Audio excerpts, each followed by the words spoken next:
Grabe. Ngayon masasabi ko na ang swerte ko kasi nalipat ako ng Tainan. Alam mo kung bakit?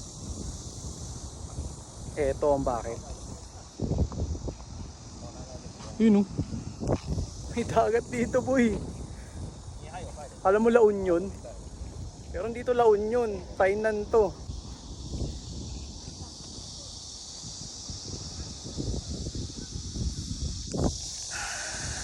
Isang taon din mula nung muling nakapagdagat.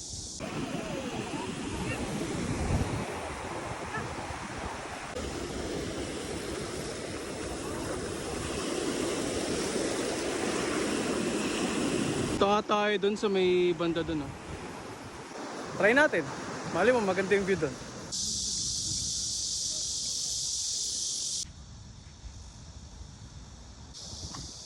Dito tayo.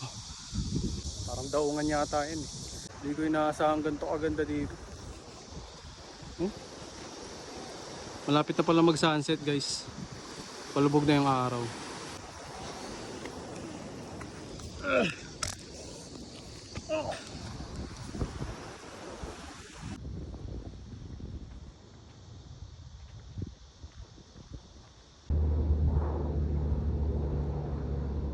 So guys, we're almost there at the lighthouse.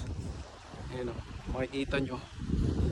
Mukha lang malayo pero malapit na tayo kasi doon tayo nang galing. Doon o, tayo nang galing, ang layo.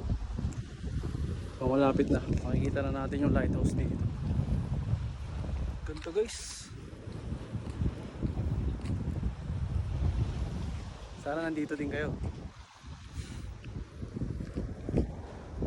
Tama, lighthouse nga. Ngayon lang ako nakakita ng lighthouse sa malapitan, sa totoo lang. Dito pa mismo sa Taiwan. Sa Pinas, wala, hindi naman makapuntang dagat eh. Or kung makapunta man ako ng dagat, hindi naman ako nakakita ng lighthouse tulad nito. Uy.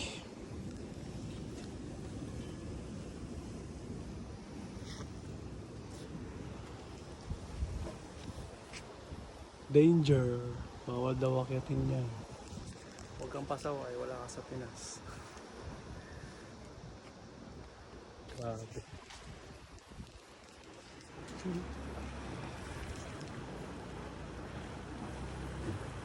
Wow.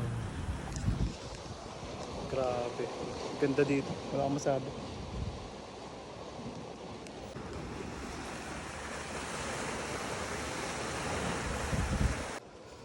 Baba tayo dito. Guys, ang ganda dito. Kita mo yung city, oh. Wow. Grabe. Tapos ito, titignan mo siya sa malayo, ang liliit niya, pero tingnan mo pag nasa malapitan, ang laki. Wow. Balik na tayo. Ay. Guys, nakabalik na ako dito sa may Dalampasigan. At ilang sandali na lang magsa-sunset na. Kaya nandito na ulit ako. Shit. Ang ganda.